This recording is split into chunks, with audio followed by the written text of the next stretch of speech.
ang mga kwento ng pag-ibig, kwento ng buhay at kwento ng pag-asa dito sa Barangay Love Stories. Love Stories.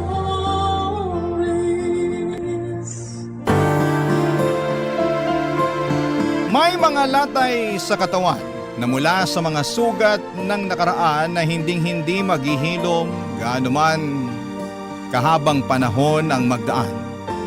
At sa mga sandali na hindi natin inaakala ay magbabalik sa atin ang mga masasakit na alaala. Ikaw kabarangay, meron ka bang masakit na nakaraan? Dear Papa Dudut, hello po, kumusta kayong lahat? Gusto ko lang samantalahin ang pagkakataon na ito para magpasalamat sa inyong programa na Barangay Love Stories. Marami kasi akong napakinggan dito na mga kwento mula sa mga kabarangay natin na kinapulutan ko ng aral at inspirasyon sa buhay. Kaya nga nasabi ko na lamang sa sarili ko na gusto ko ring magpadala ng storya at magbakasakali na maitampok ninyo sa radyo. Pero bago po ako magpatuloy sa pagkikwento ay gusto ko munang magpakilala sa inyo. Ako nga pala si Carlos, 30 years old at taga Pasig City. Nagtatrabaho ako sa isang BPO company bilang isang agent. Sa edad kong ito ay wala pa akong sariling pamilya bagaman meron akong girlfriend, si Sandra, at plano na naming magpakasal sa susunod na taon.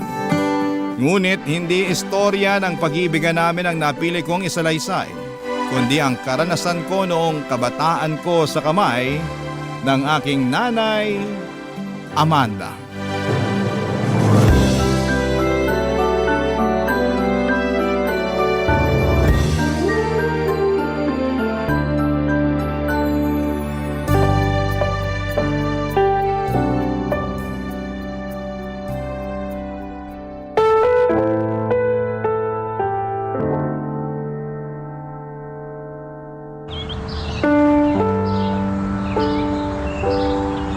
Aray ko, Nay!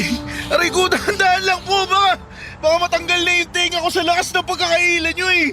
Kung pwede nga lang tanggalin ko yung tenga mo, bakit hindi, di ba? Wala ka talagang kadalada ng bata ka? Pinahihiya mo akong nanay mo eh! Ay, sorry po, Nay! Bitiwan nyo na po ako, parang awa nyo na! Aray! Ayan ang dapat sa'yo! Ayan pa! Ito pa! Aray! Aray! Aray ko! Tama na po! Tama na po, Nay! Masakit na po eh! Masakit? Kulang pa nga yan matapos mo akong ipahiya doon sa barangay gunggong ka! Mantakin mo! Kung matino ka ba namang tao eh, bakit ka magnanakaw ng kaning lamig doon sa karinderya ni Aling Odeng, ha? Sige nga! Hindi ko po matiis yung mga kapatid ko na kanina pa nag-iiyakan dahil sa gutom. At sumasagot ka pa talagang lintik ka! Bakit totoo naman po ah? Bakit kayo nananampal? Kung binibilan nyo na lang po sana kami ng pagkain, hindi kami magugutom. Hindi sana ako magnanakaw. Sige, sumagot ka pa. Ano, ha? Kumanda ka sa aking bata ka, makikita mo, hinahanap mo. Diyan ka lang ha, hahanapin ko lang yung... Teka, nasa na ba yun? Dapat nandito lang yun eh. Dito ko lang yung sinabit eh. Nay, ano po yung hinahanap nyo? Nay! Ano pa ba? Di yung... Eto! Nakita ko na yung hinahanap ko.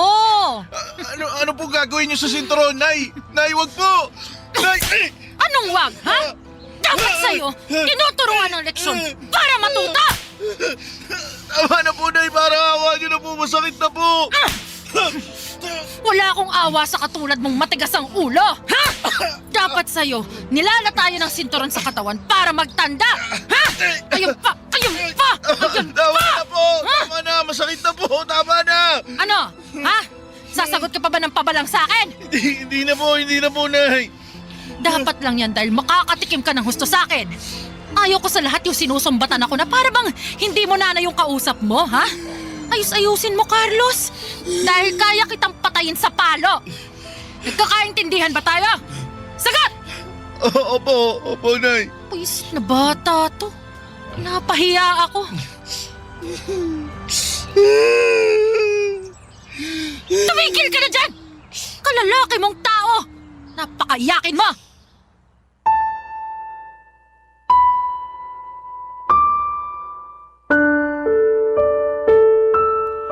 Papa Dudut, habang nagkakaedad ako at ang aking mga kapatid ay maraming pinagkait ang nanay namin sa amin. Una na nga doon ang kaligtasan sa loob ng pamamahay namin. Mabigat kasi ang kamay ni nanay at madalas ay nakakatikim kami ng palo sa kanya. At ang paborito niyang ipampalo simula pa lamang noong maliliit kami ay sinturon. Walang araw na hindi ako nalalatayan ni nanay, kaya naman punong-puno ng peklat mula sa sugat na dulot ng hampas at palo niya ang aking katawan. Dahil din sa kahirapan ay wala kaming sapat na makain, kaya kinailangan kong kumayod sa pagtatrabaho para may pambili ng bigas at kakaunting ulam. Kung may sobra, pinambabaon ko yon sa eskwelahan. Pumasok ako bilang kargador sa palengke kapalit ng maliit na kita na madalas kulang na kulang para sa pamilya namin. Wala na kasi kaming tatay, iniwan na kami nito matapos mambabae. Si nanay naman ay mabisyo at hindi responsable. Kaya nga bilang panganay, Papa Dudut, ay lalo akong nagsumikap. Tumayo akong magulang sa dalawa ko pang nakababatang kapatid na babae.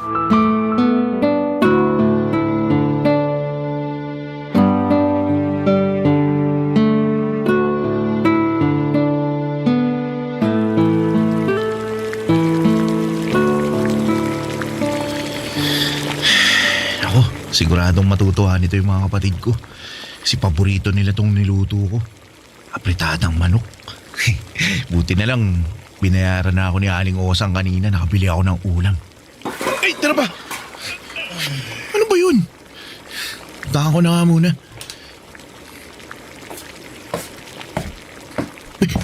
Nay! Ano ba yan, Narciso? Ang lampa mo naman. Ay, di kaya. Buti pa tulungan na kita. Huwag kasi ang sahigang halikan mo. Nandito naman ako. Mamaya ka sa akin. Nay, sino po yung kasama ninyo?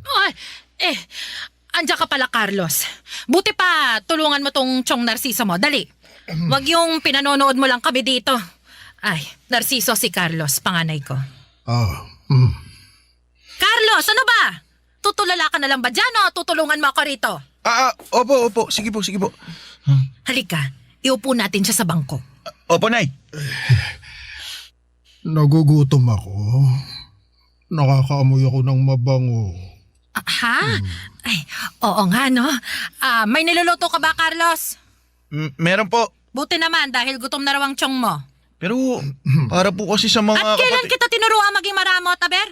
Parang pagkain lang pinagdadamot mo pa. Hala, sige. Pumunta ka doon sa kusina at ipaghain mo kami ng tiyong mo. Nay! Huwag mo akong simangutan ng ganyan, tatamaan ka sa akin.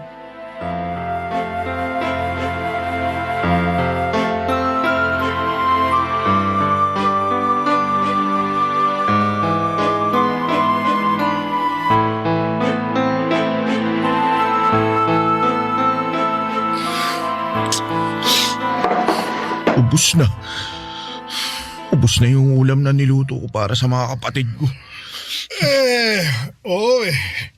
Sensya na. Napasarap kain ko. Di naman nasabi ng nanay mo na masarap palang magluto yung anak niya. Oo, kapag may lulutuin. Katulad ngayon. Hindi nyo man lang po ba tinirhan yung mga kapatid ko? Pati yung tinabi ko para sa kanila, kinain nyo rin eh. Aba, parang pagkain lang nanunumbat ka na. Tsaka wala pa naman dito yung mga kapatid mo Di na nila malalaman na nagluto ka. Buti pa, ibili mo na lang sila ng delata. Di naman maaarte yung mga yon. Tsaka, huwag ka nga magsasalita ng ganyan sa Chong Narciso mo. Ha? Matuto ka igalang siya dahil simula sa araw na ito, dito na siya titira sa atin. Carlos, tama tong nanay mo. Bahay ko na rin to. Bakit po? Kasi boyfriend ko na siya. Siya na ang magiging bagong tatay ninyo. Ano po? Tama-tama. Malapit pa naman ako sa mga bata. Wala kasi akong anak, kaya naman ako na ang magiging tatay ninyo, ha? At ayoko sa lahat, yung palasagot at saka yung matigas ang ulo. Tandaan mo!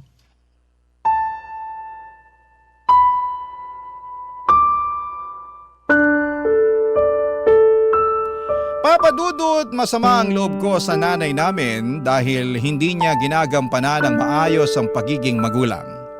Na-question ko tuloy ang Diyos kung bakit sa dinami-rami ng pwedeng maging ama at ina ay sila pa ni tatay ang kinamulatan namin. Tapos hindi pa talaga nakontento si nanay dahil mas ginawa niyang impyerno ang buhay namin noong pinatuloy niya sa pamamahay namin si Chong Narciso. Hindi yun ang unang beses na nag-uwi ng lalaki sa bahay si nanay at pinakilala sa amin bilang bago naming tatay. Siguro ay panglima na si Chong Narciso dahil panandalian lamang ang mga nauna niyang karelasyon. Pero ito ang nagtagal at masasabi kong nagtiis sa ugali ng nanay namin na may pagkataklesa. Sa kabilang banda ay may pagkakapareho rin naman sila ng ugali at gawi. Tulad nga ng pagiging sugarol at pag-inom ng alak. Sobrang lungkot mga kapuso ng naging buhay namin. Bagay na nilalabanan ko. Barangay Love Stories. Barangay Love Stories.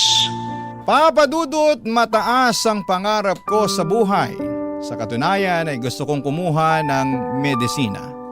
Pero alam kong suntok sa buwan ang pangarap kong yon, lalo na sa estado ng pamumuhay namin. Kaya naman nakontento na lamang ako na marunong akong bumasa, sumulat, bumilang at nakakaintindi ng kaunting Ingles para hindi ko na hangarin pang makatungtong ng kolehiyo. Tuluyan ko nang pinagtuunan ng pansin ang pagtatrabaho para kumita ng pera. Nangarap ako na makapag-ipon para makabukod na, Papa Dudut. Gustong-gusto ko na kasing umalis sa bahay namin dahil pakiramdam ko pag nanatili pa ako ng matagal doon ay masisiraan ako ng ulo. Mapagtiis akong tao. Pero hindi ko na alam kung kakayanin ko pa bang makisama sa nanay at tatay-tatayan ko. Lalo na at mukhang hindi uso sa kanila ang pagbabagong buhay. Kaya naman nagsikap ako at nagdoble kayod sa pagtatrabaho upang makapag-ipon ng pangrenta ko sa apartment. At nagawa ko naman makalipas ang ilang buwan na pagtitiis at pagtitipid, Papa Dudut.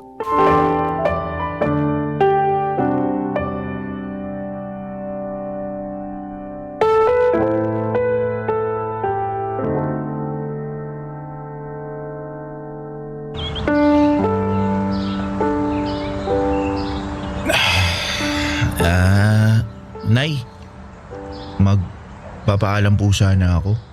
Ano yon? Bubukod na po sana ako ng tirahan. Ano ka mo? Bakit? Ayaw mo na ba rito sa bahay natin?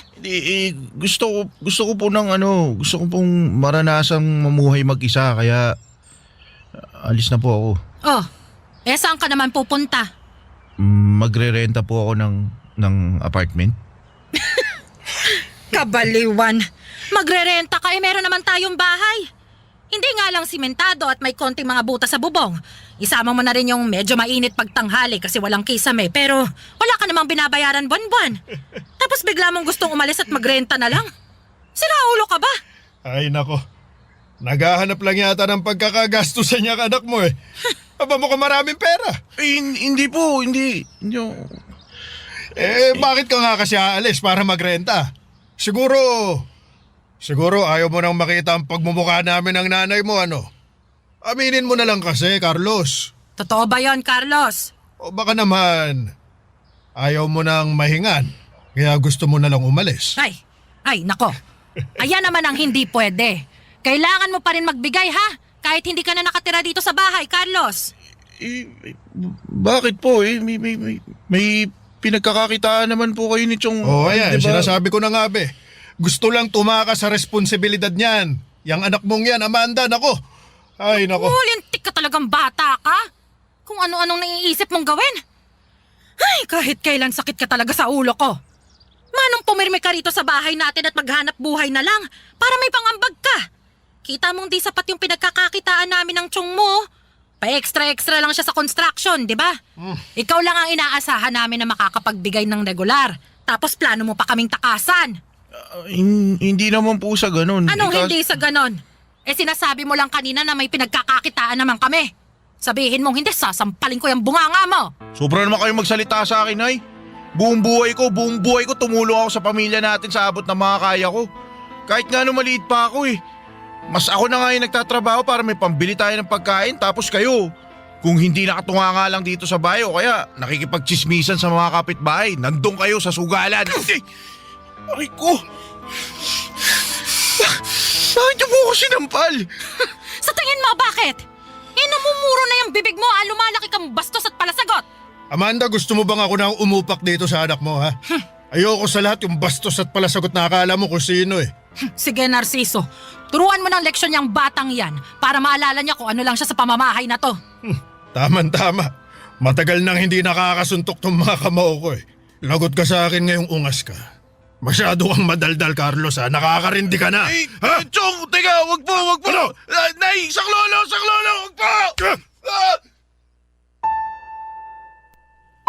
Papa Dudut, ilang suntok at tadyak din ang inabot ko kay Chong Narciso bago niya ako tinigilan.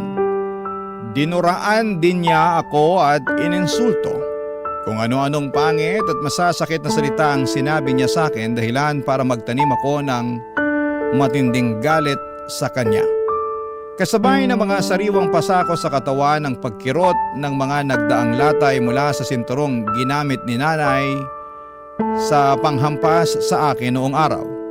Kaya nga kahit na malaki na ako noon ay malaki rin ang takot ko sa sinturon.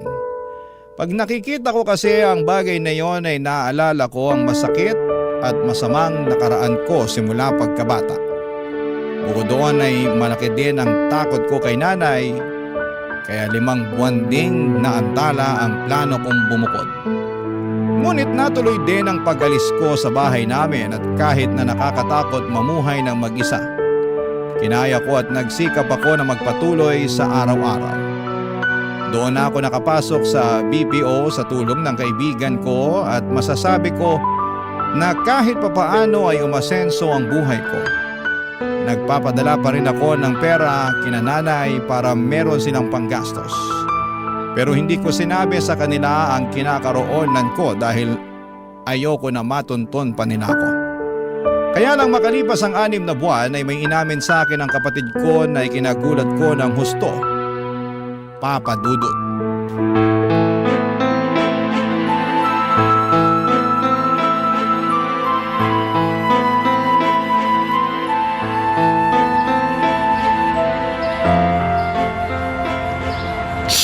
Nasaan na yung Narciso na yun? Ilabas niyo yung taong yun, Nay! Asa na? Ano? Ano bang? Ha? Naghunos-dili ka nga, Carlos! Bakit ka ba nagwawala?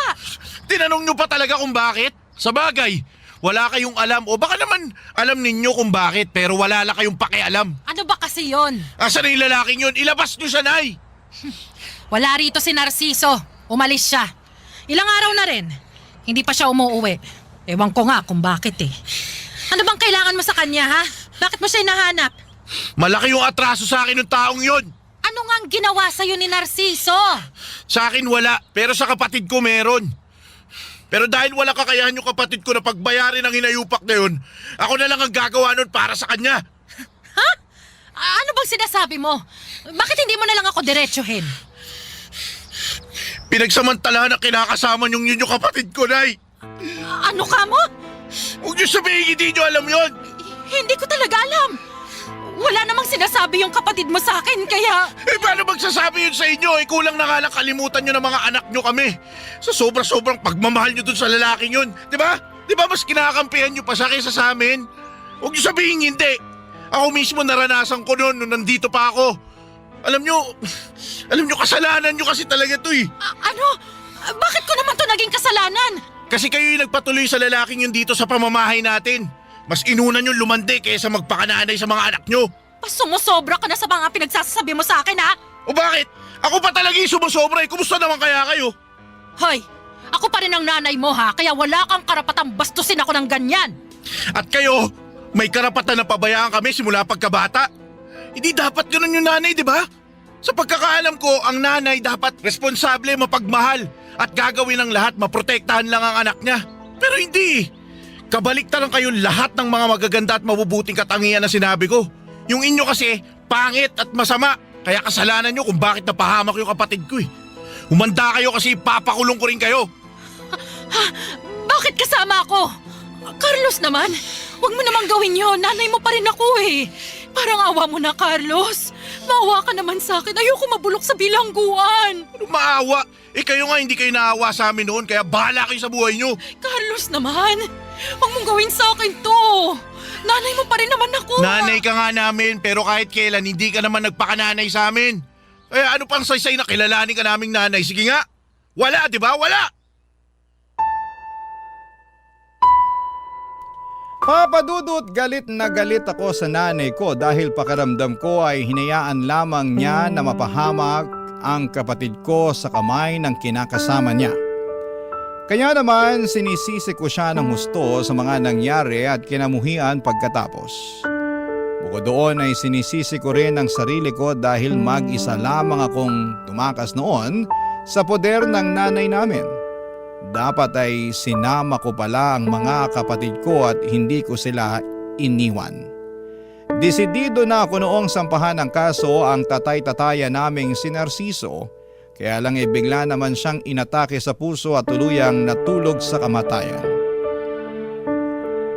Para sa akin, kulang pang kabayaran yon sa kanyang pagkakasala kaya naman hindi ako tuluyang natahimik. Paulit-ulit kong hiniling na sana'y masunog sa impyerno ang kaluluwa niya.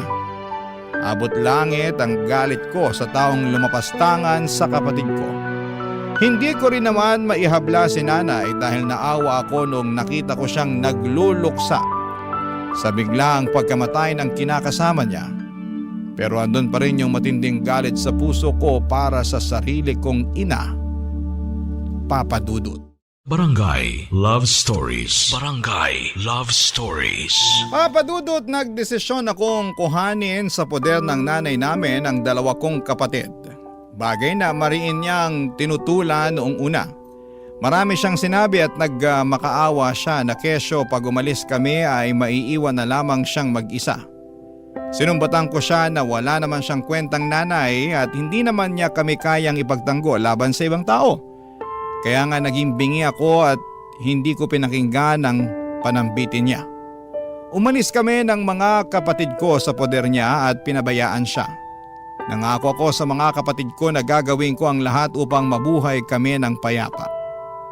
Makaraan nga ang 1 taon ay inamin sa akin ng pangalawa kong kapatid na nakausap niya ang nanay namin at gustong gusto raw akong makita. Nung una ay nagalit pa ako sa kapatid ko dahil pinagbawalan ko na silang makipag-ugnayan ulit sa nanay namin. Pero pinaintindi nila ng bunso namin na kailangan kami ni nanay, Papa Dudut. Kaya nga kahit labag sa kalooban ko, pumayag akong bumalik sa dati naming tirahan at nadatnan ko doon ang nanay namin na may kargang sanggol, Papa Dudut.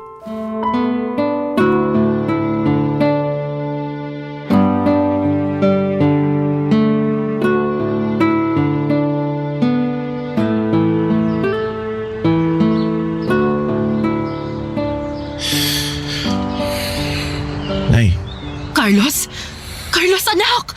Buti naman umuwi ka! Ang tagal ko nang hinintay ang pagbabalik mo, nak! Buti naman! hindi po ako umuwi. Sa totoo lang, labag sa loob ko na bumalik pa dito sa bahay natin eh. Wala naman po kasing magandang alaala sa lugar na to kundi yung pagmamalupit at pang-iinsulto nyo sa akin. Masaya na po kami ng mga kapatid ko na mabuhay ng malayo sa inyo. Alam ko, at tama naman talagang ginawa ninyo. Yung iwan ako kasi hindi ako naging mabuting ina sa inyo. Yung totoo, simula nung umalis kayo ng mga kapatid mo napagtanto ko ang mga pagkukulang ko. At walang araw at gabi na hindi ako umiiyak at nagsisisi sa mga kasalanan ko sa inyo, anak. Lagi kong dasal sa may kapal na sana isang araw umuwi kayo rito sa bahay natin. Dahil hindi ko naman alam kung saan ko kayo pupuntahan. Hindi ko naman alam kung saan kayo hahanapin dahil tuluyan na kayong lumayo sa akin. Pero hindi pa rin ako nawalan ng pag-asa. Umasa ako na magkikita pa rin tayo, na makikita ko pa rin kayo.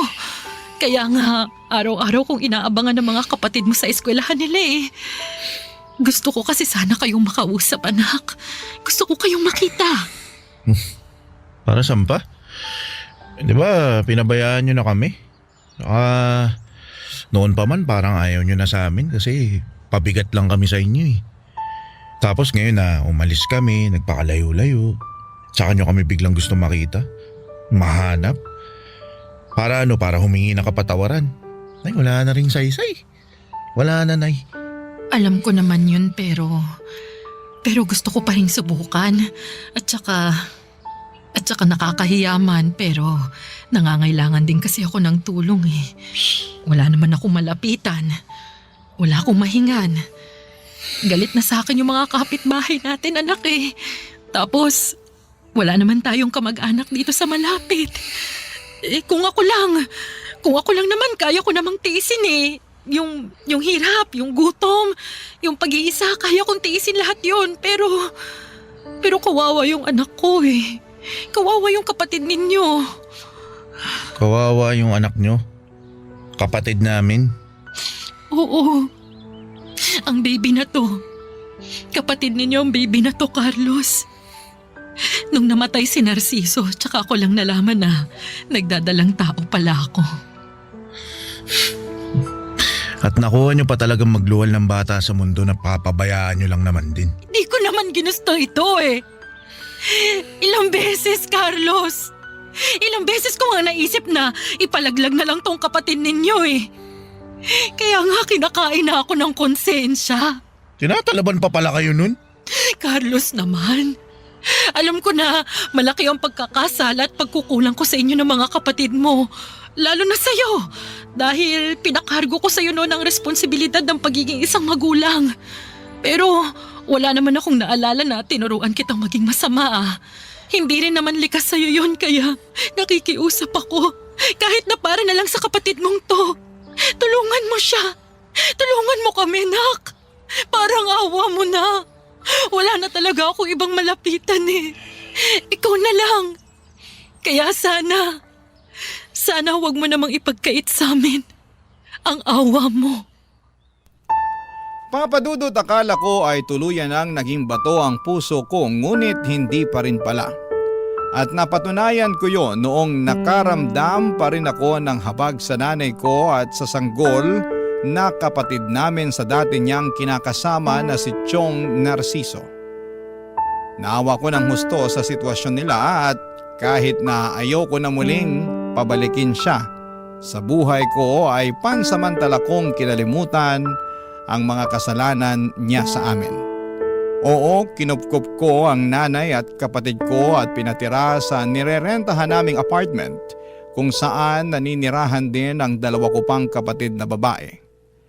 Nagsama-sama ulit kami at nakita ko naman ang pagbabago ng nanay ko. Pero hindi pa rin ako ganon kakomportable sa presensya niya.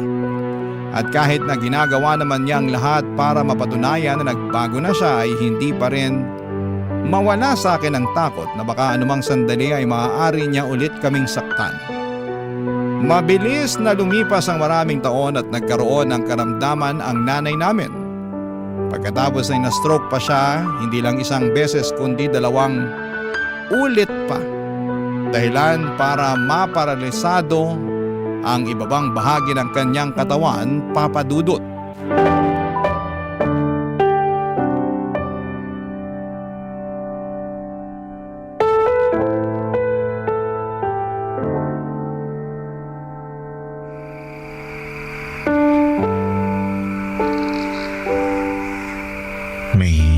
Masakit po ba sa inyo, Nay?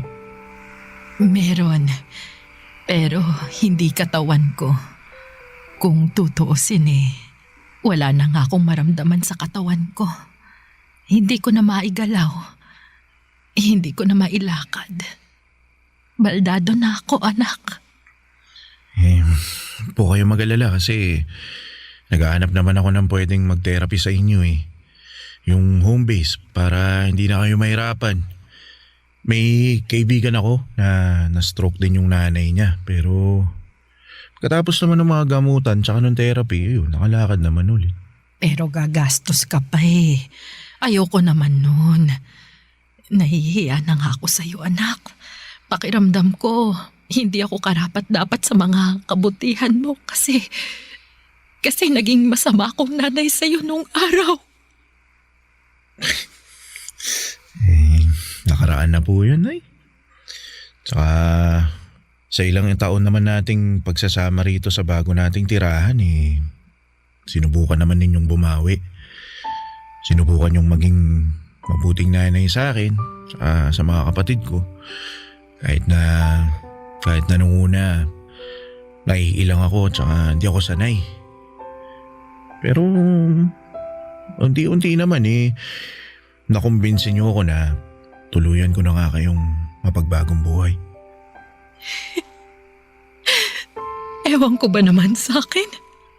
Kung bakit huli ko pa napagtanto lahat-lahat yun.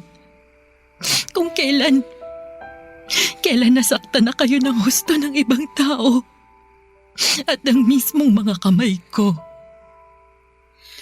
Sa tuwing nakikita ko yung mga peklat ninyo sa katawan, dulot ng mga latay ng sinturo na pinahampas ko sa inyo nung araw natutulog ang puso ko. Hinayaan ko kayo na mapahamak at abusuhin ng ibang tao dahil naging mahina at makasarili ako. Araw-araw, Carlos. Araw-araw, inihingi ko ng tawad sa Diyos ang mga kasalanan ko sa inyo. At ngayon na may sakit na ako, pakiramdam ko, ito na yun. Ano pong ibig niyo sabihin? Ito na yung kabayaran ko sa mga kasalanan ko sa inyo. Ang tuluyan ng mawala sa mundong ito.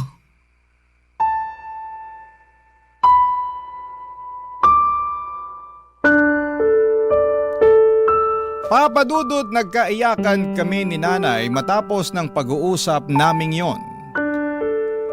At nung tumahan na kami ay nakumbinsi ko siya na kainin ang dala kong pagkain. Kung noong araw si nanay ang nagsusubo sa akin, pero nang mga panahong yon ay siya na ang sinusubuan ko. Nangako sa akin ang nanay na gagawin niya ang lahat para lumakas nang sa ganon ay patuloy siyang makabawi sa amin na mga anak niya. Kaya lang ditong 2025 lang ay tuluyan nang sumakabilang buhay ang nanay namin. Masakit, malungkot at kahit na may hindi kami pagkakaunawaan noong araw, ay masasabi ko na mahirap pa ring mamatayan ng magulang. Pero masaya naman kaming magkakapatid dahil kahit papaano naranasan at naramdaman namin ang pagmamahal ng isang ina. Isang ina na bumawi sa kanyang mga pagkukulang. Maraming salamat po, Papa Dudut, sakaling mapili po ninyong itampok sa programa ninyong Barangay Love Stories, ang storya ng buhay namin. Nawa ay kinapulutan po ito ng aral at inspirasyon ng mga kabarangay natin, lalong-lalo na po ang mga magulang. Hiling ko lang na tratuhin ninyo ng tama, mahinahon at may pagmamahal ang inyong mga anak. Gawin ninyong ligtas ang tahanang kalalakhan nila dahil yon ang magsisilbi nilang pahinga pag binalikan nila ang mga ala-ala ng nakaraan sa tuwing nakakaramdam sila ng kapaguran sa buhay na ito. God bless and more power po sa inyong istasyon. Ang inyong forever kapuso at kabarangay, Carlos. Uy, kabarangay! Agree ka ba sa ending ng ating Barangay Love Stories na ito?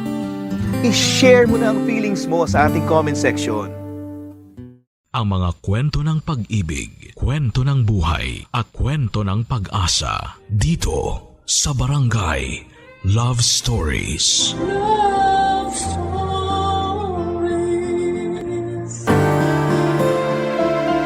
Kapag nagtanim tayo ng kasipagan at pagtsatsaga, mas matamis ang aanihin nating tagumpay sa buhay. Bagaman hindi mawawala ang mga pagsubok, importante na meron tayong determinasyong gawin ang lahat at determinadong puso.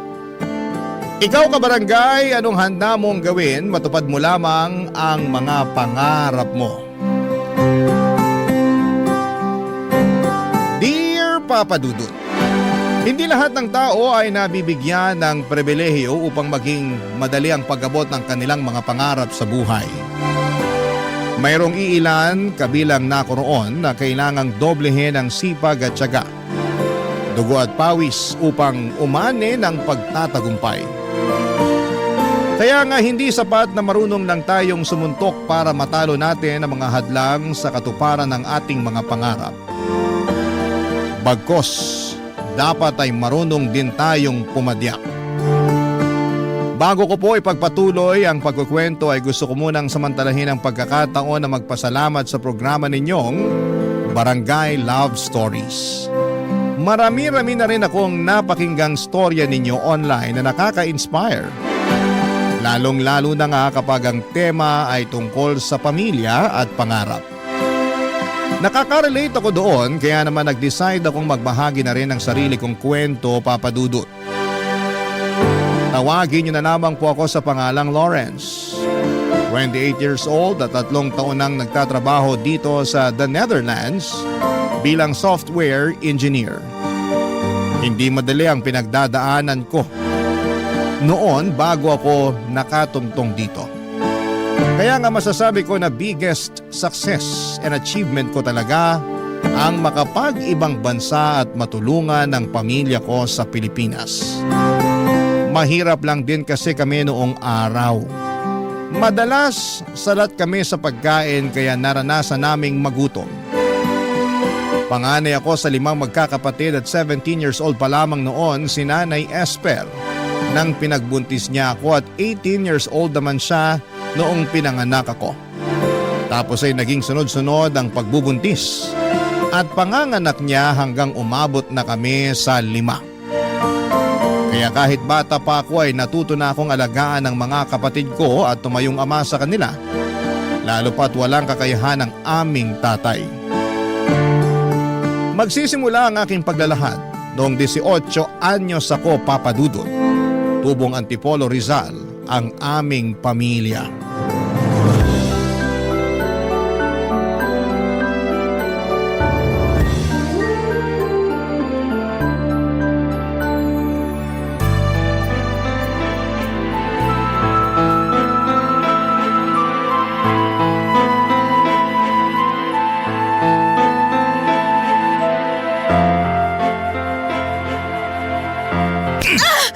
Yan ang dapat sa'yo, babae ka!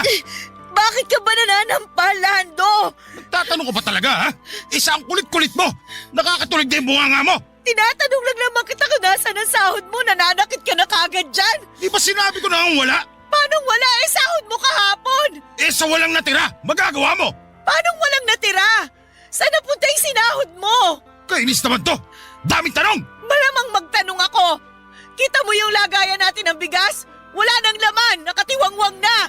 Ikaw pa naman yung klase ng tao na magagalitan kapag wala tayong nasasaing. Sinong hindi magagalit nakakapagod magtrabaho? Tapos pag uwi ko sa peste bahay na to, walang pagkain na nakahain! Mga sabi ka ng peste, kala mo mayaman tayo? Yung kakapirasong sahod mo, winawaldas mo lang sa kung saan-saan, kaya wala kang maibigay sa pamilya natin. Sigurado ang winaldas ko sa kung saan-saan? Oo, kasi hindi mo nga masabi kung saan napunta eh. Yan ang hirap sa'yo, tamang hinala ka. Hindi ba pwedeng binayad ko lang sa utang ko sa kumpare ko? Kasi naniningil na yung kumag? Binayad daw. Sana nagtira ka pa rin para sa atin. Day off ko naman. Pwede ba patahimikin mo akong babae ka? Bakit ka naninigaw? Nay, tay, nagsisigawan na naman kayo. Nagising ako sa away niyong dalawa eh. Oh, gising na pala tong magaling mong anak. Aba Lawrence, tanghali na oh. Tirik ng araw sa labas, pero ikaw may panis na laway pa. Tigilan mo nga si Lawrence. Huwag mo siya pagbalingan ng galit mo. At sino gusto mong pagbalingan ko? Ikaw! Sige! Teka, tay, huwag niyo pong sasaktan si nanay. Yan kasing nanay mo, masyadong mapapel. Paano ako naging mapapel kung inaawat ang kitang saktan ng anak mo? Nay, huwag na po kayong sumagot para di na magalit si tatay. Oh, makinig ka sa anak mo, Esper. Kanina pa nagagalit yan tatay mo. Akala mo kung sino? Siya na nga tong walang perang maibigay sa akin para sana dito sa bahay. Siya pa tong galit at nananakit. Hindi pa ba sapat yung ingay ng bunganga mo para magalit ako? Hirap sa'yo. Parang hindi mo naririnig sarili boses mo. Kaya hindi ka naiingayan. Eh may karapatan naman po pala si nanay na magbunga nga eh. Wala pala kayong naiabot na sweldo sa kanya kaya siya ganyan. Ano sinabi mo? Narinig nyo naman po yung sinabi ko eh. Tay, wala na po tayong maisaing. Ubus na yung bigas kahapon pa ng tanghali. Sinubukan namin umutang sa tindahan pero nagalit sa amin yung tindera. Nakiusap lang si nanay kaya pinautang siya. Nangako si nanay na magbabayad siya ngayong araw pagkasahod nyo. Kaya siya nagbubunga nga kasi wala kayo naibigay na sahod, di wala siyang may pambabayad sa tindahan, lalo magagalit sa amin yung tindera. At bakit ka ganyan magsalita sa akin? Baka nakakalimutan mo tatay mo ako? Hindi ko po nakakalimutan yun. Pero baka kayo po yung nakakalimot na magpakatatay sa pamilyang to. Ah, ganon. Gusto mo rin yata masampal katulad ng nanay mo? Wag na wag mo sasaktan ang anak ko, Lando! At bakit hindi? Bastos siyang anak mo! Tama naman si Lawrence eh! Hindi ka marunong magpakatatay sa pamilya natin, kaya wala kang karapatang mainsulto! Hindi ka pa talaga nadala sa sampal ko? Gusto mo pa yatang dagdagan ko eh! Umalis ka na lang kung mananakit ka! Aalis talaga ako! Umuwi lang naman ako para kumain sana. Pero mukhang wala rin ako mapapala sa pamamahay na to! Kakain ka pa eh, wala na nga kami makain dito! Eh di sama-sama tayo mamatay sa gutom! Peste buhay naman to oh! Ikaw ang peste sa buhay namin! Ako pa talaga? Ako pa, Esper? Oo, ikaw! Sino pa ba sa tingin mo? Ako? Yung anak mo? Malamang ikaw! Ay! Pinagtutulungan niyo talaga ako, no? Ewan ko sa inyo! Papa Dudut, hindi na bago sa akin ang eksena kung saan ay nag-aaway ang mga magulang ko ng dahil sa pera. Bata pa lamang ako ay gano'n na sila, Papa Dudut. Akala ko ay masasanay na ako pero naririndi pa rin ako sa tuwing nagbabangayan sila. Minsan kampi ako kay tatay kasi nakakabinging manermon si nanay. Pero madalas ay kumakampi ako sa nanay ko dahil totoo naman ang lahat ng mga sinasabi niya tungkol sa tatay namin. Mabisyo kasi ito at magastos. Kaya laging kulang o minsan ay wala pa itong naipibigay na pera para panggastos namin sa bahay. Nagtatrabaho sa atelier bilang mekaniko ang tatay ko, Papa Dudut. Si nanay naman ay taong bahay. Gustuhin man niyang tumulong kay tatay sa pagtatrabaho ay hindi na siya magkanda o gaga sa pag-aasikaso sa aming magkakapatid. Noong lumaki na kami ay tumanggap na ang labahin si nanay para naman may pinagkakakitaan siya. Pero hindi yun regular at kung meron lamang nagpapalaba. Sinamahan na rin niya ng pamamalantya or pagkaplantya para may dagdag kita. May mga pagkakataon na kapag nagagalit si nanay sa amin ay lagi niyang bukang bibig na sana'y hindi na lamang niya kami pinanganak. Aaminin ko sa inyo, Papa Dudut, na nagtatampo ako nung bata ako kapag napapakinggan ko yon sa kanya. Pero habang tumatanda ako, na-realize ko na biktima lang din ng sitwasyon ng nanay namin. 9 na taon ang tanda sa kanya ni tatay at bata pa rin siya noong nagbuntis at nanganak. At pinilit magpakananay sa amin. Simula noon ay sinisi ko na si tatay kung bakit dinamay niya kami sa pagiging miserable ng buhay niya. Ayaw kasi ng mga magulang ni nanay at ayaw nila kay tatay dahil wala raw itong direksyon sa buhay at kontento na lamang sa pagiging mekaniko. Habang hindi naman masama yung trabaho niya, iba pa rin kapag may pangarap ka para sa pamilya mo. Kaya nga noong nabuntis si nanay, tinakwil siya ng mga magulang niya kaya sumama na lamang siya kay tatay at nagpakalayo-layo. Minsan bago ako matulog sa gabi ay hiniling ko na kung pwedeng maulit ang nakaraan. Sana hindi na lang nagkakilala sina nanay at tatay kahit na ibig sabihin noon ay hindi na kami pinanganak. Mahal na mahal ko si nanay dahil kapag hindi naman siya galit sa amin at sa sitwasyon ng buhay namin, ay pinaparamdam naman niya na mahalaga kami sa kanya. Lagi niyang sinasabi sa amin, Papa Dudut, na kami raw ang kayamanan niya sa buhay. Kaya nga masakit sa akin kapag nakikita ko siyang umiiyak. kahit patago ng dahil kay Tatay Papa Dudut.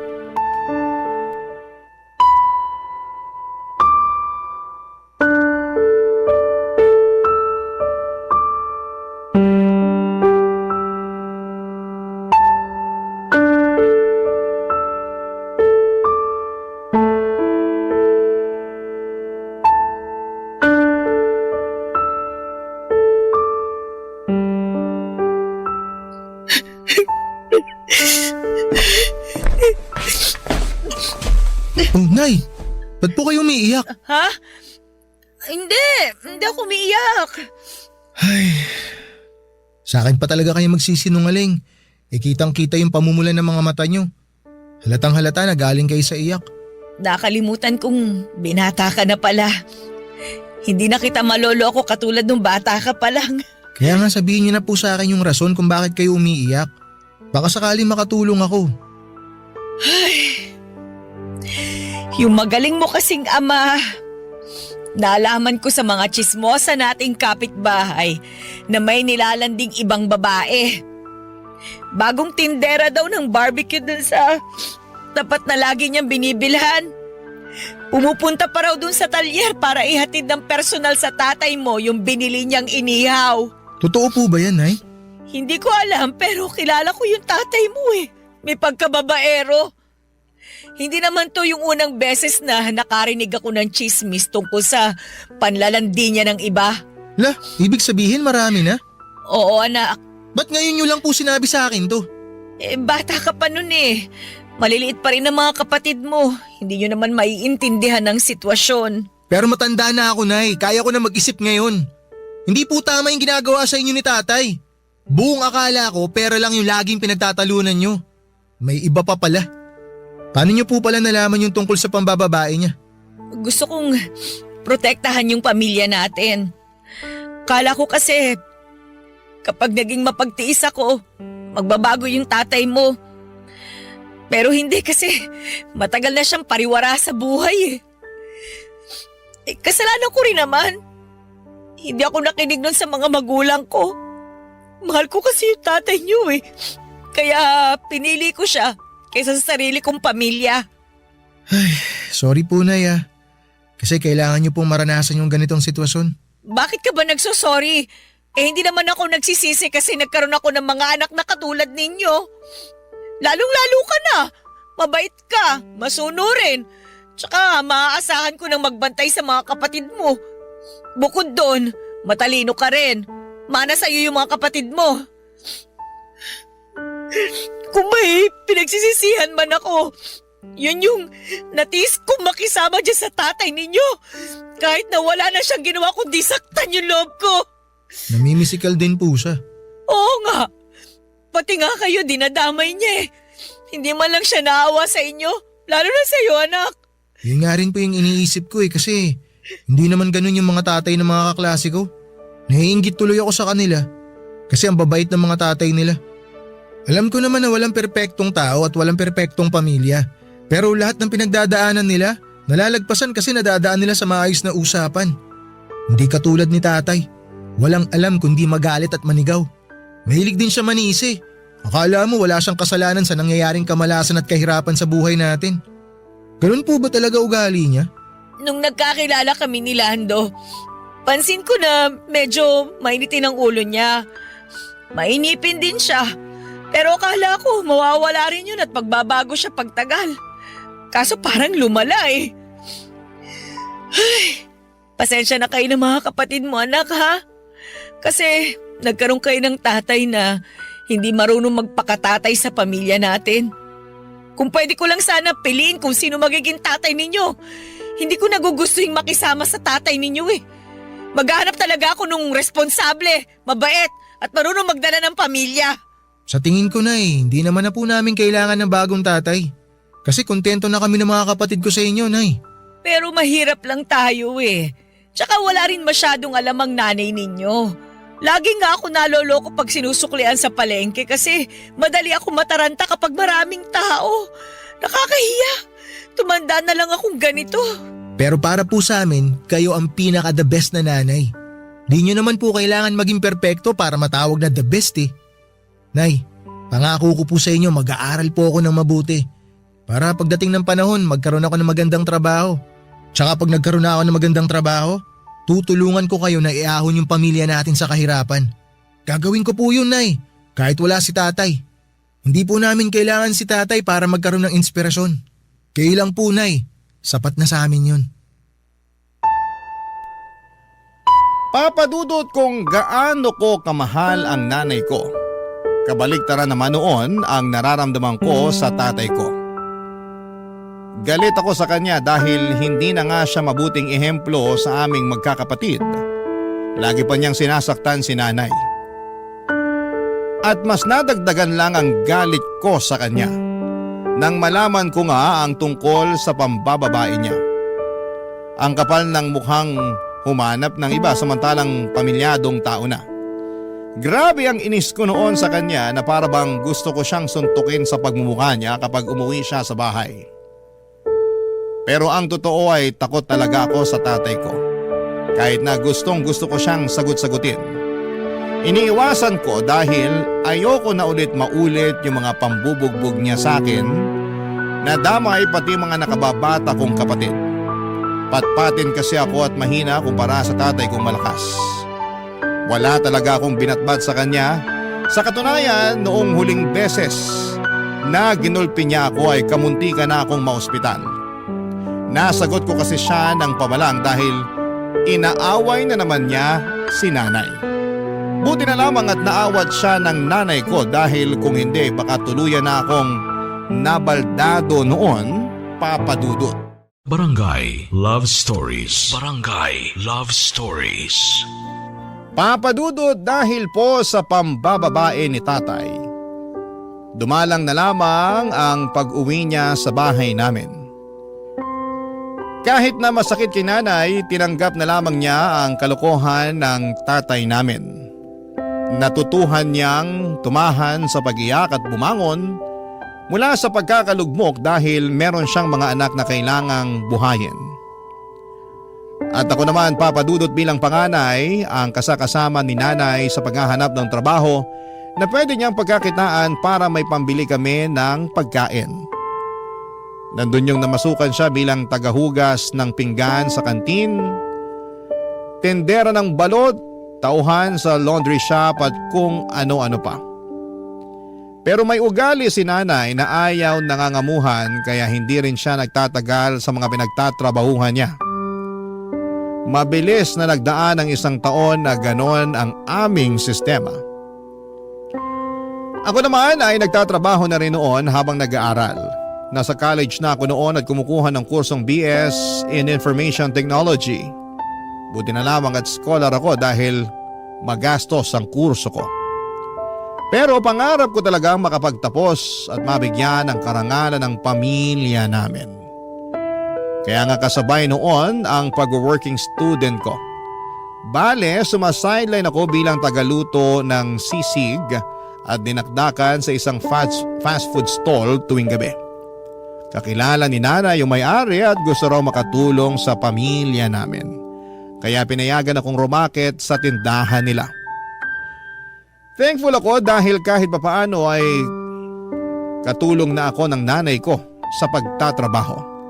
Isang araw, pauwi na ako noong galing sa eskwelahan nang sinurpresa ako ng nanay ko. Sakay ng isang padjak o pedicab.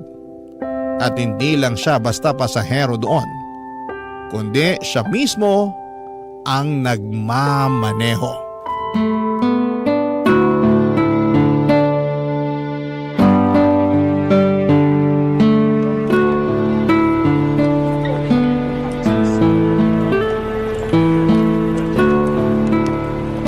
Nay, ito na po yung fishball nyo. Salamat, nak. Kain muna tayo. Gutom na ako eh. Sige Nay, kain lang kayo. Astig talaga nitong pedicab. Kanino pala to, Nay? Sa akin. Sa inyo? Oo. Binenta sa akin ni Mang Nicanor. Nakatambak lang kasi sa garahe nila eh. Binili ko na. Ayos pa naman. Naisip ko, gagamitin ko sa pamamasada. Magpe-pedicab driver po kayo? Oo, bakit naman hindi? Kaya ko yun. Kaso di ba panlalaking trabaho yun? Baka mahirapan kayo, Nay. At bakit naman ako mahihirapan? Pipidal lang naman ako. tingnan mo, nakarating nga ako rito sa eskwelahan mo para sunduin ka at ibida sa'yo tong pedicab na binili ko. Ang ganda, no? Opo, maganda nga po.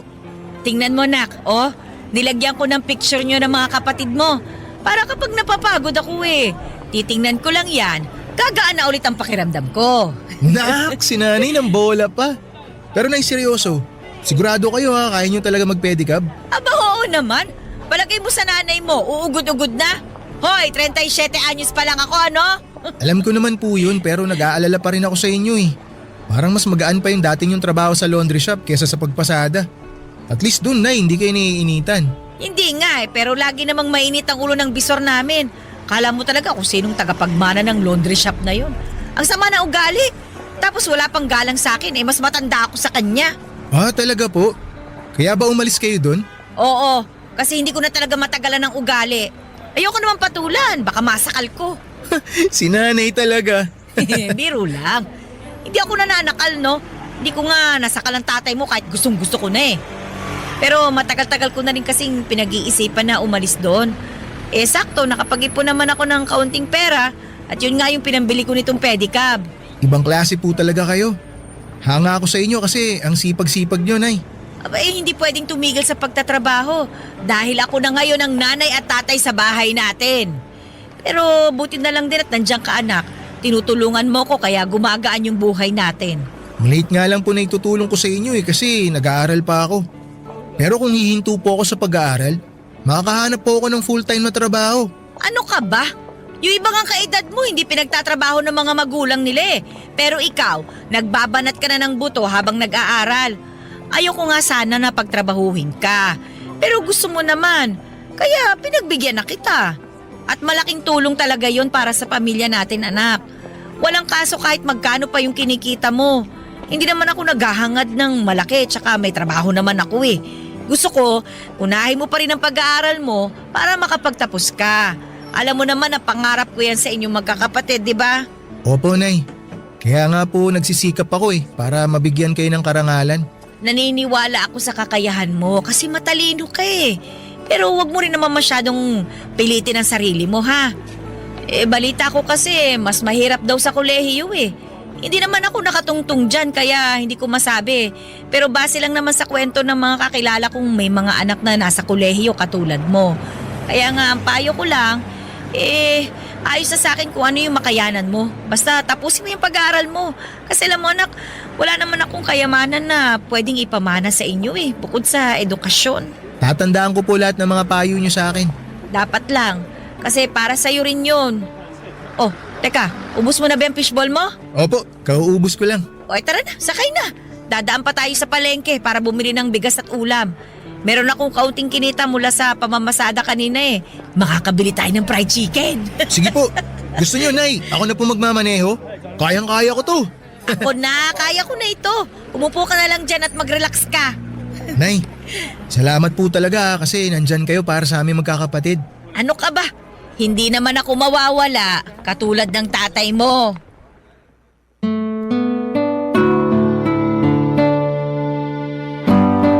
Papa Dudut, hindi ako mahihiyang sabihin na proud akong pedicab driver ang nanay ko. Kasi nakikita kong kaya naman niya kahit na babae siya at masaya siya sa trabahong na pili niyang pasukin. Kahit na mahirap, kahit na nakakapagod. Walang hindi kayang gawin si nanay dahil inspirasyon niya kaming magkakapatid. Kitang-kita ko ang alab ng determinasyon sa mga mata niya. Sa tuwing walang pag-aalinlangan niyang binabagtas ang daan para lamang maihatid ang mga pasahero niya, umaraw man o umulan. Kaya sino ako para magreklamo at sumuko sa buhay? Nangako ako sa sarili ko na bibigyan ko ng karangalan ang nanay ko. Sisiguraduhin kong makikilala siya ng karamihan dahil mabuti siyang magulang. At kapag binabanggit ko si nanay, kung gaano ako ka-proud sa kanya ay naluluha siya. Pero masaya naman daw siya. Doon ko nga napagtanto na kahit na hindi patas ang mundo sa lahat ng tao, ay meron pa ring pag-asa na hindi habang panahon ay nasa kahirapan kami. At nalulugmok ang aming buhay. Kumbaga, Papa Dudut, ay bilog ang mundo. Hindi tayo palaging nasa ilalim. Darating din ang araw na aasenso tayo at makakaahon papunta sa tuktok. Ganon ang naging buhay namin sa loob ng 2 taon, Papa Dudut.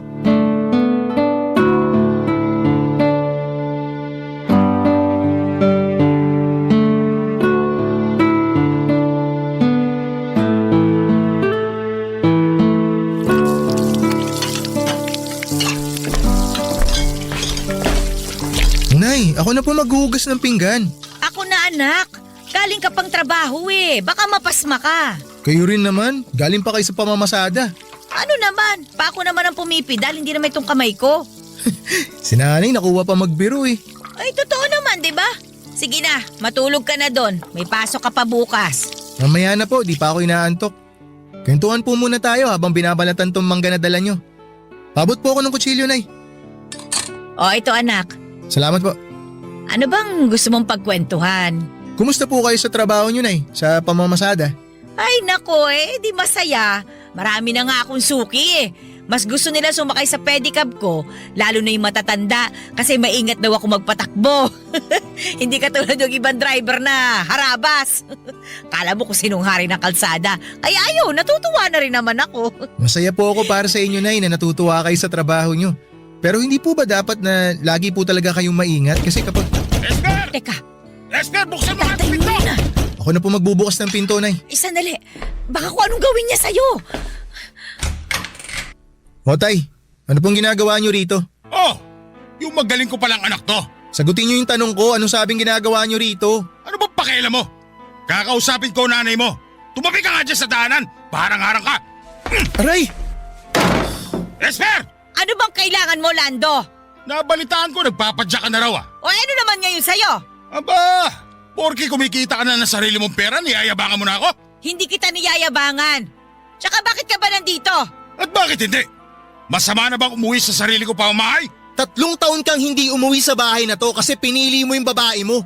Tapos magtatanong ka kung masama bang umuwi ka rito? Paano ko sabihin kung oo? Hindi ko akalain na tumapang-tapangan na rin sa 3 taon na wala ako rito ah. Dati-rati takot na takot ka sa akin eh. Hindi na ako takot sa'yo ngayon. Naranasan na namin na pabayaan mo. Nabuhay naman kami nang wala ka. Tapos babalik ka? Para ano? Makisama sa amin? Para manggulo? Kahit ano pa yung dahilan mo, hindi ka na welcome sa pamamahay na to. Wala kang karapatan na paalisin ako rito. Kasi tatay niyo pa rin ako. Wala na kaming tatay. Matagal na kayong patay para sa amin. Anong sinabi mo? Baka gusto mo makatikin ng sunto ko. Sige, subukan mo. Akala mo yata hindi ako gaganti sa'yo eh. Aba, matapa ka na nga talaga. Lando! Lawrence, tumigil nga kayo! Tuturuan ko lang ng leksyon to anak mo. Napakahayop mo talaga, Lando! Ang kapal na mukha mo, saksa ng anak ko! Masyado kasi siyang pakilamero. Sira ulo ka pala eh! Pumunta ka lang talaga dito para manggulo! Umalis ka na! Matapa ka na rin ha. Huli ka rito para masakal kita. Bitiwan mo si nanay! Bitiwan mo ako! Hindi ako makahinga! Hindi mo bibitiwan si nanay? Hindi ka pa rin kasi nagbabago. Bitiwan mo! Masyado ko pa rin madaldal. Bitiwan mo yung hawak mong kutsilyo! Kasi sumusobra na itong taong to eh! Huwag mo akong subukan dahil kayang-kaya kita saktan! Kaya umalis ka na dito sa bahay namin! Kapal na mukha mo magpakita dito! Ayan na. Binitiwan ko na nanay mo. Bitiwan mo na rin ako, Chilo anak. Baka madulas ka, maisaksak mo sa akin yan. Pagkatapos mo kaming iwan, babalik ka na lang ng ganon? Kapal na mukha mo! Kampun ka ng demonyo! Tapos mananakit ka pa't manggugulo dito? Mabuti pa umalis ka na! Bumalik ka doon sa pinanggalingan mo! Umalis ka na, Lando! Ayaw ka na naming makita at makasama ng mga anak mo! Hoy! Bibilang ako ng 3! Dapat nakalabas ka na ng pinto ng bahay na to! Di ako nagbibiro sa'yo, sasaktan talaga kita!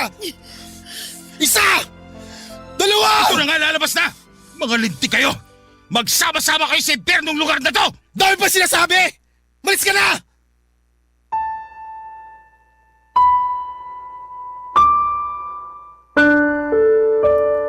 Papa Dudut, wala naman talaga akong planong saktan si tatay.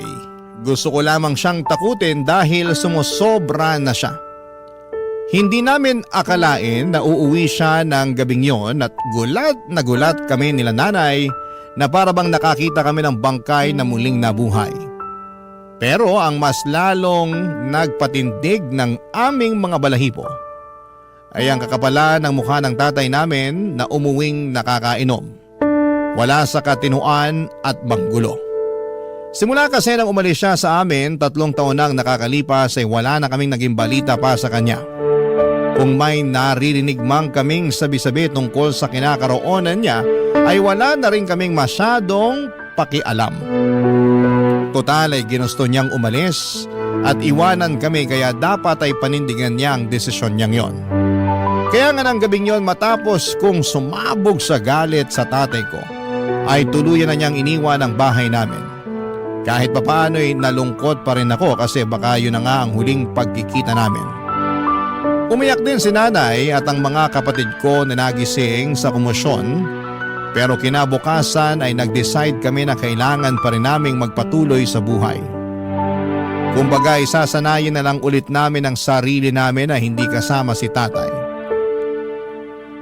Ang mahalaga, Papa Dudut, magkakasama kami nila nanay at ng mga kapatid ko. Para sa akin, para sa amin, yun na ang pinaka mahalaga. Barangay Love Stories. Barangay Love Stories. Papa Dudut, nabalitaan din pala namin na tumira si tatay sa kabilang barangay lang kasama yung babaeng pinalit niya kay nanay.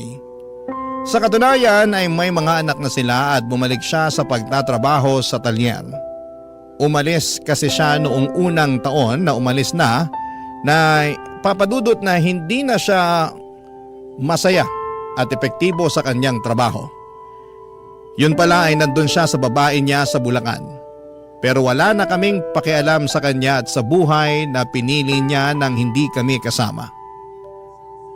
Galit pa rin ako sa tatay ko at kung minsan ay naiisip ko na kapag nakasalubong ko siya sa daanan ay baka masuntok ko siya ng kaliwat kanan sa mukha nito. Pero mabuti na lamang at hindi naman nangyari yon kasi baka masabihan akong walang respetong anak sa magulang ko. Wala ding respeto sa amin.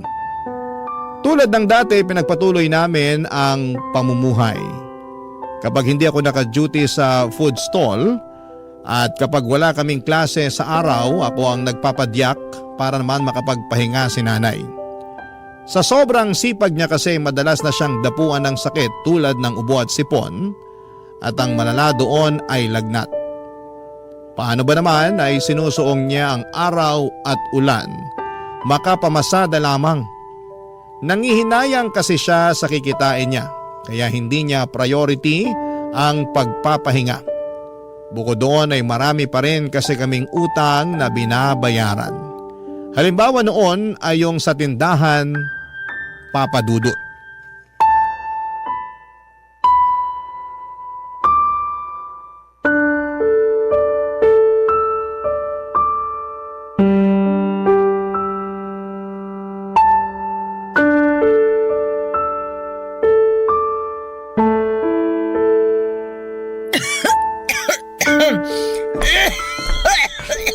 Nay, ito na po yung gamot nyo. Inumin nyo na po muna. Salamat, Lawrence. Nay, inuulit ko, parang awa nyo na, magpahinga na muna kayo. Buong araw nang masama yung pakiramdam nyo tapos gusto nyo pa talagang lumabas kanina para mamasada. Huwag ka na masyadong mag-alala sa akin, anak. Ayoko lang talagang magpahinga kasi sayang yung kikitain ko eh. Kung nakapamasada lang sana ako ngayon, may pandagdag tayo sa pambili ng cake ng kapatid mo sa birthday niya sa Martes. Ibang klase talaga kayo, Nay. May sakit na nga po kayo, kami pa rin talaga ang iniisip nyo. Eh, syempre naman. Sino pa bang iisipin ko eh? Kayo yung mga anak ko. Tsaka, nangako ako sa kapatid mo na bibilang ko siya ng cake. Yung may paborito niyang, yung cartoon character ba yun? Ako na pong bahala sa cake ng kapatid ko. Huwag nyo nang isipin yun. Ang tutukan nyo, yung pagpapagaling nyo. Sige anak. Salamat talaga kasi lagi mo kong sinasalo. Sinasalo po saan? Sa mga pagkukulang ko sa pamilya natin. Sa mga panahon na hindi ko kaya kasi nagkakasakit ako. Pakiramdam ko, wala akong kwentang ina kapag hindi ko nagagawa yung lahat para sa inyo.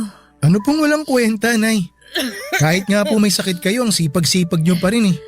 Ayaw nyo yung nakahiga lang. Bumabangon kayo para maghugas ng pinggan imbis na natutulog.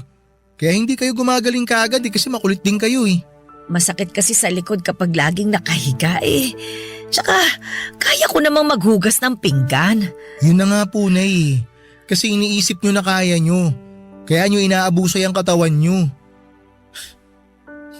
Oh, bakit ka naman umiiyak, anak? Nalulungkot lang po kasi ako dahil may sakit kayo. Siguro kung hindi po kayo nagpe-pedicab, di kayo magkakasakit ng ganyan eh. Natural lang yun kasi napapagod yung katawan ko. Pero konting pahinga lang naman. Gagaling din naman ako. Pero lagi na lang po kayo may sakit, Nay. Siguro oras na para tumigil po kayo sa pagpe-pedicab nyo. Ano ka mo? Ayoko nga, anak. Para rin naman po sa inyo yun. Pag tumigil ako sa pagpe-pedicab, sino na lang magtatrabaho para sa pamilya natin? Sige nga. Ako po. Anong silbi ko sa pamilya natin kung hindi po ako magtatrabaho para tulungan kayo, di ba? Para sa kaalaman mo, anak, may silbi ka sa pamilya natin. Gusto ko lang po talagang makatulong, Nanay. Alam ko naman yun. Alam ko yun. Pero kasi nag-aaral ka eh. At wag mong sasabihin sa akin na titigil ka na lang para makapagtrabaho. Wala naman na pong kaso sa akin yun, Nay, kung titigil ako. Para naman po sa pamilya natin yung gagawin ko eh. Kasi, Nay, pag tumigil po ako sa pag-aaral, mas mapagtutuunan ko ng pansin yung pagtatrabaho. Marami kasi ako mga kaklase, Nay, na sinubukan mag-part-time job pero nahirapan sila. Kaya nangyari, tumigil na lang sila sa pag-aaral. Sabi rin ng mga kaibigan ko, Nay, magtatrabaho rin naman ako pagka-graduate ko eh, kaya ba't ko pa patatagalin? Nagsasayang lang daw ako ng panahon sa pag-aaral. Ayoko, hindi ako papayag. Tsaka, luko-luko yung nagsabi sa'yo na nagsasayang ka lang ng panahon sa pag-aaral. Hindi pagsasayang yon. Dahil pag nakapagtapos ka, mas malayo ang mararating mo. Nay naman. Basta ayoko. Yung pagtatrabaho habang buhay yan. Yung pag-aaral ilang taon lang naman. Nay, payagan niyo na po ako. May lagnat lang naman ako pero gagaling din naman ako. Hindi naman tumalubhang sakit para tumigil ako sa pagtatrabaho. Tsaka, konting panahon na lang makakapagtapos ka na sa pag-aaral mo. Ngayon mo pa talaga naisipang huminto? Luko-luko ka pala talagang bata ka eh. Nag-aalala lang naman po ako sa inyo, Nay. Ay, pasensya na po kayo, Nay. Naiinip lang po kasi ako eh. Gusto ko na makatulong sa pamilya natin. Gusto ko na po makatulong sa inyo na mag-provide para hindi naman po kayo nahihirapan na magtrabaho. Naawa na po kasi ako sa inyo eh. Ayaw ko po na may mangyaring masama sa inyo, Nay. Lalo na pumapasada kayo. Nakakatulong ka sa pamilya natin.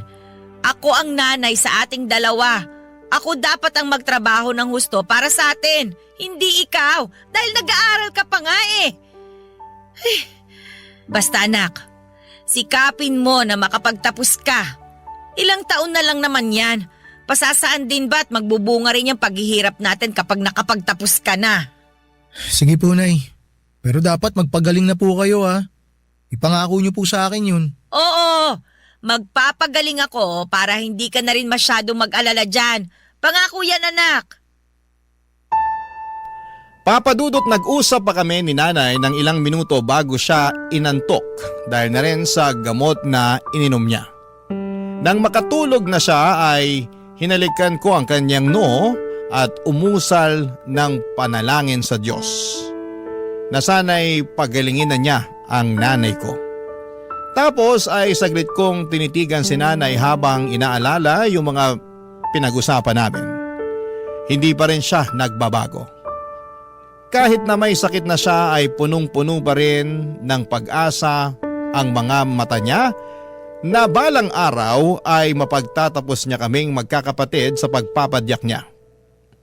Kaya nga kahit mahirap, kahit na minsan ay nawawala na ako ng dahilan para tapusin ang pag-aaral ko, ay binabalikan ko lahat ng pinagdaanan namin upang makahanap ng rason kung bakit kailangan kong makapagtapos.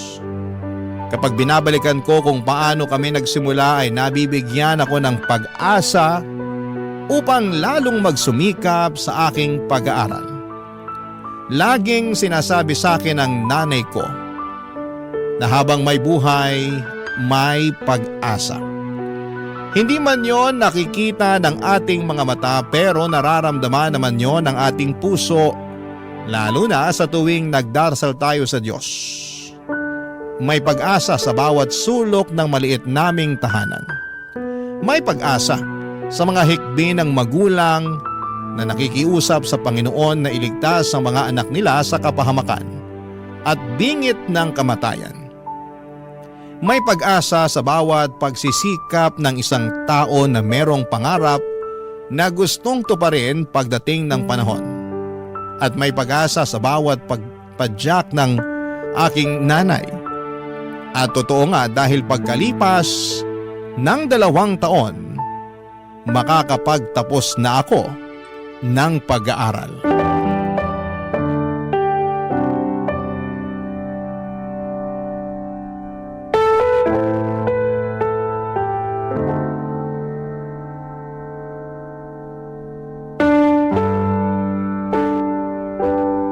Congratulations, anak! Ay, naku!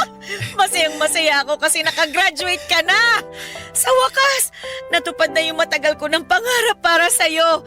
Yung makapagtapos ng pag-aaral. Naku, anak, pinagmamalaki talaga kita! Hindi ko po matutupad lahat to, Nay, kung hindi po dahil sa inyo. Kaya ipinagmamalaki ko rin po kayo. Ano ka ba naman? Wala naman ako masyadong ginawa. Ikaw pa rin yung nag-aral at nagpakahirap na tapusin yung kurso mo. Ikaw lang talaga yun, anak. Ako wala talagang kaalam-alam dyan. Pero Nay, kayo po at ang mga kapatid ko ang inspirasyon ko para tapusin ko talaga yung pag-aaral ko. Natatandaan ko nga po yung usapan natin, Nay, na gusto ko na sanang sukuan yung pag-aaral ko. Kasi nakikita ko na nahihirapan tayo. Tsaka gustong-gusto ko na pong tumulong sa pamilya natin nun. Buti na lang kinausap niyo po ako. Kinumbinsin niyo po ako na ipagpatuloy yung pag-aaral ko. Hindi ko po makakalimutan yung sinabi niyo sa akin na yung pagtatrabaho habang buhay naman natin gagawin yun. Pero yung pag-aaral, ilang taon lang naman. Kaya tiyagain ko na. Yun po talaga yung mga tumatakbo sa isip ko habang ipinagpapatuloy ko yung pag-aaral ko, Nay. Kita niyo naman po ngayon, graduate na ako. Hindi po talaga matutupad lahat ng to na hindi dahil sa inyo, Nay. Kaya maraming salamat po talaga. Ano ka ba naman? Walang anuman yun, anak. Siyempre, nanay mo ko eh. Responsibilidad kong suportahan ka. Lalong-lalo na dyan sa pag-aaral mo. Alam mo kung tutuusin, maliit na bagay lang naman yung ginawa ko eh. Nagtrabaho lang naman ako ng mabuti. At nangarap ka sabay mo na balang araw makapagtatapos ka. Para na rin siyempre, mas malayo yung marating mo sa buhay. Kaya wala yun, anak. Sabi ko nga po sa inyo kanina, Nay, na pamilya natin ang naging inspirasyon ko para makapagtapos ako.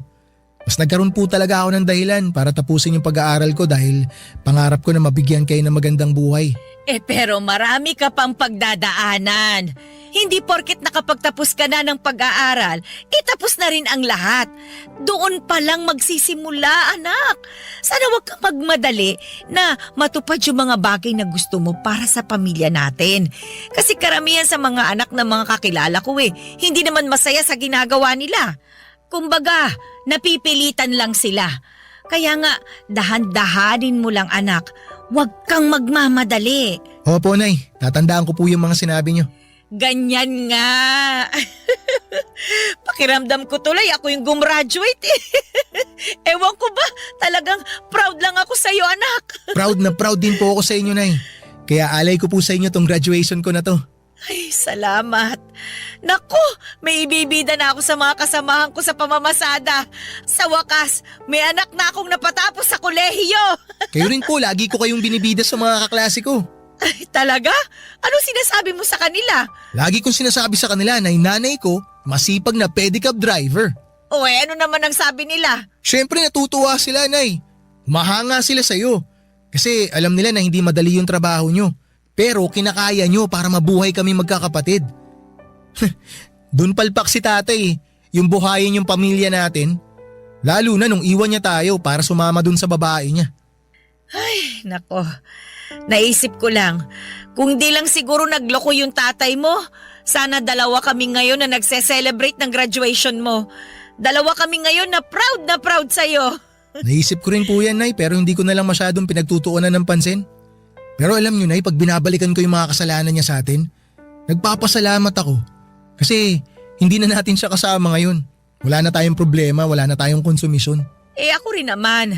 Lalo na tapos na yung mahabang panahon ng pagpapakatanga ko dyan sa tatay mo at pakikisama sa kanya kahit na lagi niya akong pinahahalik sa kamao niya. Ay, tsaka mas mahal ko kayo ng mga kapatid mo at mas mahalaga kayo sa akin kesa sa kanya. Sino ba siya? Ako pa bang magpapakahirap sa kanya? Ako magdudusa? Doon na lang siya sa babae niya. Basta pangako ko po sa inyo, Nay, ito na po ang magiging simula ng pag-asenso natin. Gagawin ko po lahat para maiahon tayo sa hirap. Basta anak, huwag kang magmamadali sa pag-asenso. Kasi hindi naman yan instant na pwede mong makuha agad-agad eh. Lahat ng bagay sa mundo, pinaghihirapan yan at pinagtitiisan. Katulad niyang pag-aaral mo. Pinaghirapan mo yan at pinagtiisan. Kaya nagtagumpay ka. Naiintindihan mo ba? Opo, Nay. Mabuti naman. Ay, Nay, teka. Meron pa pala akong isang sorpresa. Ano ba yan, anak? Ito po, sulat. Sulat? Sige, akin na. Basahin niyo, Nay. Cum laude? Cum laude ka, anak? Naku naman, ang galing-galing talaga ng anak ko. Mana-mana lang po yan, Nay. Nagmana po ako sa inyo eh. Papa Dudut, proud akong nakapagtapos bilang cum laude at inalay ko ang tagumpay ko na yon sa pinakamamahal kong nanay. Ipinangako ko sa kanya ng araw na tinanggap ko ang aking diploma at medalya na yun na ang simula ng pagbabago ng aming buhay. Bagaman hindi pa rin naman naging madali ang pinagdaanan ko sa paghahanap ng trabaho, hindi ako sumuko dahil pinalaki ako ng nanay ko na palaban at hindi nawawala ng pag-asa. Kaya naman hindi nagtagal ay nakapasok naman ako sa isang private company sa Quezon City. Tumagal din ako ng 1 taon doon bago ako nabigyan ng opportunity na makapagtrabaho abroad, bagay na hindi ko na nga pinalagpas pa. Sa kasalukuyan, kahit na malayo ako sa pamilya ko hanggang ngayon ay pinoprotektahan pa rin ako ng mga panalangin ng nanay ko. Pakiramdam ko ay ligtas ako araw-araw, lagi pa rin naman akong tumatawag sa kanila dito sa Pilipinas. Nakapagpundar na kami ng sarili at maayos naming bahay. Nakapagtapos na rin sa pag-aaral ang iba kong mga kapatid. Hindi na nagpapadiyak si nanay dahil meron na siyang pinagkakabalahang food stall. Kung tatanungin ninyo ako kung may balita ako sa tatay namin ay meron kasi nalaman namin na nagkaroon siya ng malubhang sakit sa baga. Tapos walang-wala rin sila ng kinakasama niya. Kaya may nakapagsabi sa akin na lagi raw siyang nakasilip sa dati naming bahay. Naawa naman ako sa sitwasyon niya kaya ako na yung nakipag-communicate sa kanya. Humingi siya ng tawad sa akin noong nagkausap kami sa tawag. Pinatawad ko na rin naman siya kasi ayokong habang buhay magtanim ng galit sa kanya. Nangako rin ako na tutulungan ko siyang magpagamot sa sakit niya. Kaya lang po papadudot nitong nakaraang buwan, noong August 2024 ay tuluyan na rin pong pumanaw ang tatay ko. Hanggang dito na lamang po ang sulat ko, Papa Dudut, at maraming salamat sakaling mapili po ninyong i-ere sa programa ninyong Barangay Love Stories. Sana po ay kinapulutan po ito ng aral at inspirasyon ng mga kabarangay natin, and God bless and more power sa Barangay LS 97.1. Ang inyong forever kapuso at kabarangay, Lawrence. Barangay Love Stories. Barangay Love Stories. Napakasakit na nangyari kay letter sender. Pero buti sa uli, naging maayos pa rin ang buhay niya. Anong say mo sa Barangay Love Stories na ito? Pagkwentuhan natin sa comment section yan. Nagustuhan ng iyong napakinggan? Ituloy yan via live stream sa www.gmanetwork.com/radio.